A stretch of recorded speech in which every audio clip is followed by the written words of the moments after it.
Professor Nx'veth adjusted his translator collar and gazed at the auditorium filled with the galaxy's most promising military cadets.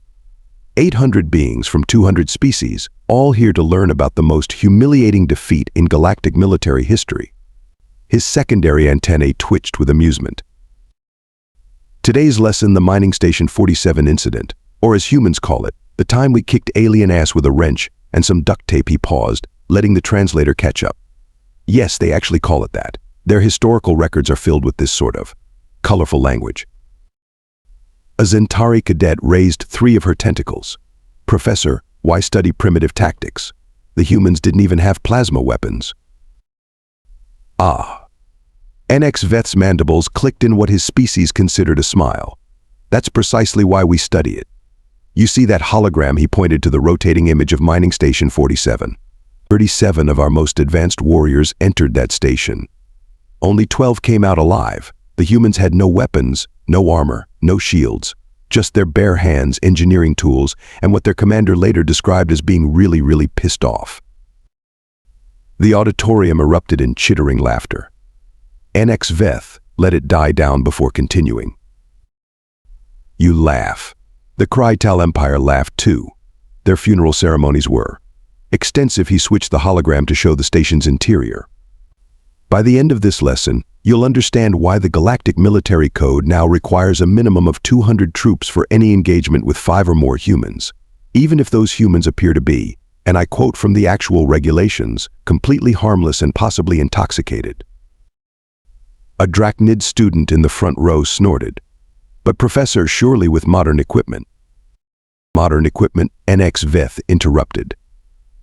Let me tell you what they did to our modern equipment, but first, I should warn you some of this footage is disturbing, especially the part with the coffee maker. To this day, we still don't understand how they weaponized it. The professor's 4 eyes gleamed as he started the security footage. Pay attention, cadets. This is why humans are the only species in the galaxy with a warning label that reads "Approach with caution." Extreme creativity when threatened. The security footage begins here. Professor Nx'veth continued, gesturing to the hologram. Mining Station 47, human-operated, discovered by Kri'tal Empire scout ship VX-789. Observe the initial contact. The footage showed the Kri'tal ship's sleek approach. Commander Hayes stood at the airlock, flanked by Engineer Winters and Major Reed. Their greeting was textbook diplomatic protocol right until Admiral EV demanded immediate station surrender. Watch the human commander's expression. Nx'veth pointed. That slight raise of the eyebrows? In human body language, this indicates they're about to do something incredibly stupid or incredibly brilliant. Often both. The footage continued. Hayes's voice echoed through the lecture hall. With all due respect, Admiral, this is a civilian mining operation in neutral space. We're not surrendering anything except maybe a cup of coffee if you'd like to discuss this like reasonable beings. A ripple of amusement passed through the cadets. The Drachnid student raised his hand. Professor, our records indicate the station was mining quadrium crystals. Surely the humans knew this violated Kri'tal space treaties. Ah. There's the fascinating part. Nx'veth clicked his mandibles. The treaties were signed after the station was established. The humans argued for grandfather clauses. The Kri'tal demanded immediate evacuation. Both sides felt legally justified. Both sides were technically correct, and both sides were about to be monumentally stupid. The footage showed Admiral EV-Katar's response: 37 armed warriors boarding the station. The humans, surprisingly, didn't resist. They simply stepped aside, Hayes wearing what humans called a poker face. Notice how the humans are directing our troops' attention to the main areas. Nx'veth highlighted the footage. See how they're suggesting patrol routes? Being helpful? The Kri'tal commander thought they were being cooperative. In reality, they were positioning our forces exactly where they wanted them. The professor paused the footage. This is where it gets interesting. The Kri'tal had plasma rifles, neural disruptors, and battle armor. The humans had mining tools, industrial equipment, and as we'd soon learn, an absolutely terrifying knowledge of station operations and basic physics. He zoomed in on Hayes's face. The Admiral gave them 1 hour to evacuate. Commander Hayes smiled, that exact smile you see there, and said, You might want to reconsider that timeline. The Admiral, of course, didn't. That smile, cadets, now has its own section in our tactical threat assessment manuals. The footage resumed, showing the Kri'tal warriors spreading through the station, the humans quietly retreating to their designated areas. The timestamp showed 57 minutes until evacuation deadline. Pay attention to the next few minutes, Nx'veth advised. This is where everything went wrong for the Kri'tal. Or as humans say, this is where the fun began. Their definition of fun, you'll learn, is deeply concerning. The humans' preparation phase. Professor Nx'veth continued, advancing the footage, showcases why our tactical manuals now include the phrase "assume everything is a weapon." The hologram showed Engineer Winters in the maintenance bay, rapidly modifying mining equipment.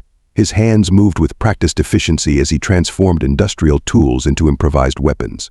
The timestamp read 45 minutes until deadline. He observed the methodical nature of their preparations. Nx'veth pointed. Winters converted plasma cutters into short-range weapons. Magnetic boots became impromptu gravity weapons. Even the maintenance drones were reprogrammed for combat purposes. Meanwhile, Major Reed coordinated the station's crew through hand signals and whispered commands. The footage showed them splitting into 3-person teams, each taking strategic positions near critical systems. Note their positioning. The professor highlighted various sections. Every team within reach of environmental controls, maintenance shafts, or life support systems. They weren't preparing for a fight, they were preparing to weaponize the entire station. Commander Hayes' voice crackled through the station's internal comms. Remember, folks, Rule 1, they've got guns, we've got brains. Rule 2, everything's a weapon if you're creative enough. Rule 3, nobody touches my coffee maker. The footage showed the humans executing what appeared to be standard emergency protocols, except they were subtly altering each system as they went. Pressure regulators, temperature controls, artificial gravity, all modified just enough to remain functional while becoming potentially lethal. This footage changed our entire approach to station security, Nx'veth noted. Watch Engineer Winters here. He's not disabling systems, he's creating failure points. Points that only the humans knew about. Major Reed called it helpful handles for when we need to break things. The humans worked with unsettling efficiency. Every crew member knew their role. Every system was prepared. Every escape route mapped. They weren't panicking, they were following a plan that seemed almost practiced. We later learned Nx'veth's mandibles clicked in amazement that humans regularly conduct what they call worst-case scenario drills. They literally practice for events like this, for fun, during their off hours. They call it team building. The timestamp showed 15 minutes remaining. The humans gathered their improvised weapons, checked their communications, and took their positions. Commander Hayes' final instruction echoed through the station. Remember, people, we're not soldiers, we're angry engineers with a work order. Time to show these folks why you don't mess with a human maintenance crew. Nx'veth paused the footage. That moment, cadets, marks the beginning of what we now teach as the great lesson in human ingenuity, Oregon, as humans call it. Hold my coffee and watch this. When the deadline hit. Professor Nx'veth advanced the footage. The Kri'tal warriors expected surrender. Instead, they got what humans call a really bad day at work. The first strike came from nowhere. Artificial gravity reversed in Corridor B, sending 3 Kri'tal warriors floating helplessly. Engineer Winters' voice echoed, gravity's just a suggestion. Folks, the warriors' plasma rifles, designed for normal gravity, sprayed bolts randomly as they tumbled. Major Reed's team struck next. They'd reprogrammed maintenance drones to spray industrial lubricant across Junction 7. 5 more warriors went down, their advanced battle armor suddenly as useful as greased ice skates. The humans had positioned cargo nets at both ends of the junction. The warriors slid right into them. Notice, Nx'veth pointed, how they're using our own equipment against us. Those neural disruptors, useless when you can't stay upright. Commander Hayes' voice crackled through the station engineering team. Time for Operation Pressure Cook. Suddenly, half the station's atmospheric controls went haywire. Compartments rapidly cycled between freezing and boiling, creating chaos in the Kri'tal ranks. Observe the coffee maker incident. Nx'veth highlighted a particular section. Engineer Winters had modified the industrial coffee maker to spray superheated liquid at precisely the right pressure to penetrate the gap between helmet and armor. Three warriors learned the hard way that humans take their coffee very, very seriously.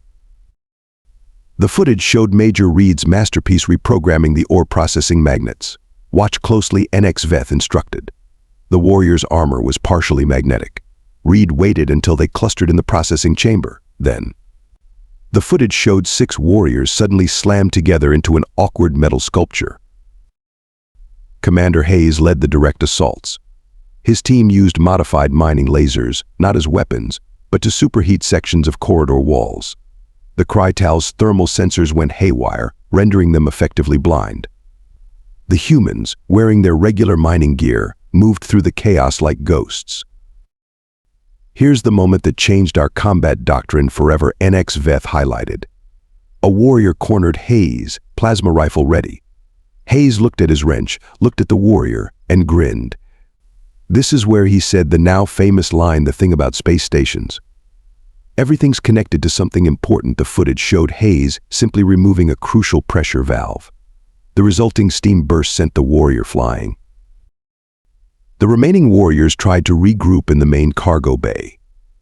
That's when Winters unveiled his piece de resistance, the reprogrammed loading mechs. Not weapons, Nx'veth noted, just very enthusiastic about their new task of organizing armored warriors into storage containers. The final blow came from the station's waste reclamation system. Major Reed had rerouted it to the cargo bay. The official report, Nx'veth clicked his mandibles, diplomatically refers to this as unexpected environmental hazards, the humans called it, getting their shit together. Admiral Qatar's voice filled the station. Fall back. All warriors, retreat, but retreat proved difficult when every corridor had become a trap, every system a weapon, and every human a terrifyingly creative opponent. The last footage Nx'veth showed is of Commander Hayes addressing the retreating warriors. Next time, just ask for coffee first. He then sent them back with a bill for station repairs and, most insultingly, a maintenance manual marked for beginners. The psychological impact, Professor Nx'veth continued, proved more devastating than any physical damage. The hologram showed the remaining Kri'tal warriors, huddled in defensive positions, jumping at every sound. Commander Hayes's voice echoed through the station speaker's. Attention, uninvited guests. You've got 2 options. Option A, you leave, we all have a laugh about this later. Option B, we keep playing. Fair warning, we're running out of nice ways to remove you. The footage showed Major Reed's masterpiece of psychological warfare. Every warrior's comm channel suddenly filled with the sound of human laughter, interspersed with the metallic clangs of wrenches on pipes. The warrior's helmet displays flickered with images of smiling humans holding various tools. This, Nx'veth pointed, is where Engineer Winters proved humans understand terror perfectly. The station's lighting shifted to emergency red. Winters had programmed the emergency lights to cast human-shaped shadows everywhere. But when warriors fired at the shadows, they found nothing. Admiral Qatar's voice crackled. What kind of beings are these? Hayes responded casually, just overworked maintenance staff with too much coffee and a deadline. Speaking of which, that oxygen recycling system you're hearing? We've made some creative modifications. You've got about 10 minutes before things get interesting. The warrior's sensors suddenly registered multiple environmental warnings. Temperature fluctuations, pressure changes, gravity anomalies, all carefully orchestrated to create maximum uncertainty. They couldn't tell which warnings were real and which were fake. The humans called this part percussion maintenance, Nx'veth explained. The footage showed synchronized banging on pipes throughout the station, creating a haunting rhythm that echoed through every corridor. Each bang made the warriors flinch, expecting another trap. Finally, Admiral Qatar broke station command. We request diplomatic negotiations. Hayes's response was immediate. Welcome to customer service. Please hold while we connect you to a representative. Your estimated wait time is however long it takes you to reach the airlock with your hands up. The remaining warriors, thoroughly demoralized, complied. The footage showed them walking carefully toward the airlock, flinching at every noise. Commander Hayes met them, casually sipping coffee from his infamous weaponized coffee maker. Note his parting words, Nx'veth highlighted. Hayes smiled at the Admiral. Next time, send diplomats. They're easier to scare with paperwork than wrenches. The Kri'tal Empire's official surrender document included a unique clause recognition of human maintenance crews as lethal combat units when provoked. It was the first time in galactic history that civilian engineers were classified as strategic military assets. Professor Nx'veth displayed the final hologram, the current Galactic Military Manual's section on human encounters. This incident fundamentally changed our understanding of humans in combat. He highlighted key passages: all human civilians must be considered combat capable. Their technological disadvantage is offset by unprecedented tactical creativity. Most critically, assume everything around them can become a weapon. The footage shifted to modern training simulations. Galactic Special Forces now included improvised engineering in their curriculum. Combat units practiced countering unexpected environmental hazards. Every military vessel carried a manual titled Common Human Tools and their combat applications. The Mining Station 47 incident created 3 permanent changes, Nx'veth explained. First, all diplomatic vessels now carry engineering experts to evaluate human maintenance modifications. Second, station design protocols require anti-tampering systems specifically rated against human ingenuity. Third, and most importantly, the Galactic Council officially classified human engineering skills as a strategic military asset. The professor switched to recent footage of human space stations. Today, every space-faring species employs human engineers as consultants. Not for their technical expertise, but for what we call crisis creativity assessment, essentially, having humans try to break things so we can prevent other humans from breaking them later. Commander Hayes' legacy lived on. His maintenance manual became required reading at the academy. The coffee maker incident spawned an entire field of study in improvised mechanical warfare. The Kri'tal Empire even created a special diplomatic protocol called the Hayes Directive: attempt coffee before combat. Remember, Nx'veth concluded, the most important lesson: humans don't think like warriors. They think like engineers with a deadline and a grudge. That makes them infinitely more dangerous. He closed with the warning now posted at every human station: caution contains humans. In emergency, they will attempt percussive maintenance on your forces. Diplomatic solutions strongly advised.